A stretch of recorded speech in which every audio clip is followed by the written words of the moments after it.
स्वागत है आपका हमारे YouTube चैनल जहर और जिंदगी पर, जहां हम लाते हैं भारत की उन सच्ची और डरावनी कहानियों को जिनके बारे में लोग सुनना तो चाहते हैं लेकिन अकेले सुनने की हिम्मत नहीं करते। रात गहरी थी। दिल्ली मुंबई हाईवे पर सन्नाटा पसरा हुआ था।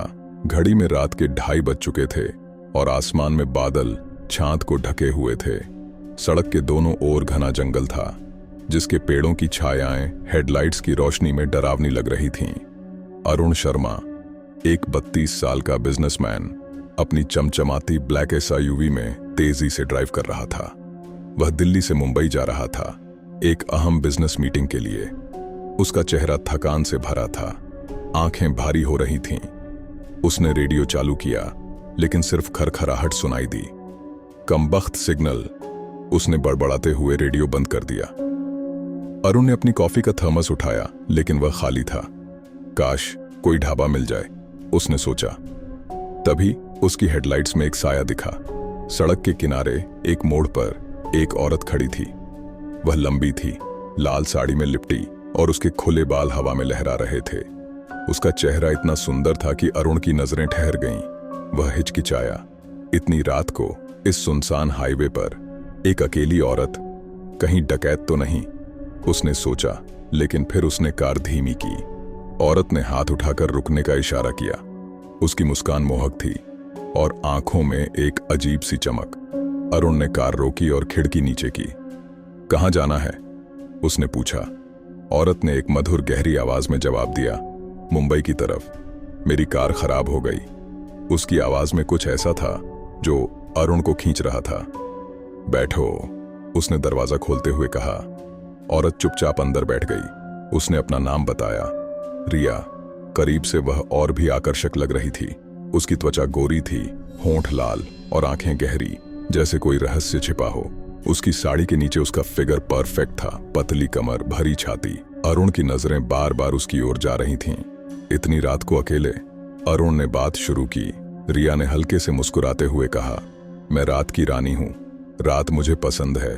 उसकी बातों में एक रहस्यमयी आकर्षण था। अरुण ने रेडियो फिर से चालू किया। एक पुराना रोमांटिक गाना बजा। दिल के टुकड़े टुकड़े करके रिया ने अपना हाथ अरुण के कंधे पर रखा। तुम डरते नहीं इतनी रात को हाईवे पर? उसने पूछा। अरुण ने हंसते हुए कहा, मुझे क्या डर, लेकिन तुम इतनी सुंदर और अकेली। रिया की हंसी कमरे में गूंज गई, मधुर लेकिन कहीं ना कहीं डरावनी। अध्याय 2। मोहक आकर्षण कार तेजी से हाईवे पर भाग रही थी। रिया की मौजूदगी अरुण को बेचैन कर रही थी। उसकी खुशबू, जैसे जंगली फूलों और पुरानी मिट्टी का मिश्रण, उसके होश उड़ा रही थी।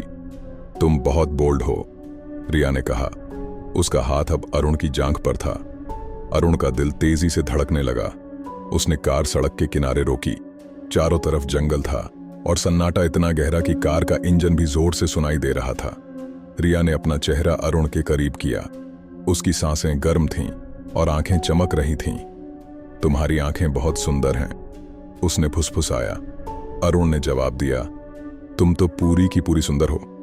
रिया हंसी। छुओ और देखो। अरुण ने हिचकते हुए उसका हाथ पकड़ा। उसकी त्वचा ठंडी थी लेकिन मुलायम। उसने रिया के ब्लाउज का बटन खोला। उसकी छाती नंगी हो गई, सुंदर, गोरी और आकर्षक। अरुण ने उसे चूमा। रिया की सांसें तेज हो गईं। और करो, उसने कहा। वे कार की बैक सीट पर चले गए। रिया ने अरुण की शर्ट उतारी, उसके सीने पर अपनी उंगलियां फिराईं। अरुण ने उसकी साड़ी खींची और रिया का शरीर पूरी तरह नजर आया। उसकी कमर पतली थी, कूल्हे भरे हुए और त्वचा इतनी मुलायम कि अरुण खो गया। रिया ऊपर थी, उसके लंबे बाल अरुण के चेहरे पर गिर रहे थे। तुम्हारी बॉडी इतनी हॉट है, अरुण ने कहा। रिया ने जवाब दिया, रात अभी बाकी है मेरे राजा। उनका मिलन तीव्र था, पैशन और आकर्षण से भरा। रिया ने अरुण के गले पर हल्का सा काटा, दर्द भरा लेकिन मजेदार। तुम वाइल्ड हो, अरुण ने हंसते हुए कहा। रिया की आंखें चमकीं, लेकिन इस बार उसकी मुस्कान में कुछ डरावना था। सुबह होने से पहले वे फिर से सड़क पर थे। रिया चुप थी लेकिन उसकी आंखें अरुण को देख रही थीं। अरुण को थकान महसूस हो रही थी लेकिन वह खुश था। तुम कहाँ उतरोगी? उसने पूछा। रिया ने कहा, बस थोड़ी दूर, एक ढाबा आएगा वहीं। कुछ देर बाद हाईवे पर एक पुराना ढाबा दिखा। लकड़ी का बोर्ड लटक रहा था जिस पर लिखा था शिव ढाबा। ढाबे के बाहर कुछ ट्रक खड़े थे और अंदर मध्यम रोशनी में कुछ ड्राइवर चाय पी रहे थे। अरुण ने कार रोकी। चलो चाय पीते हैं, उसने कहा। रिया ने हल्का सा सिर हिलाया और अंदर चली गई। अरुण ने 2 चाय और पराठे ऑर्डर किए।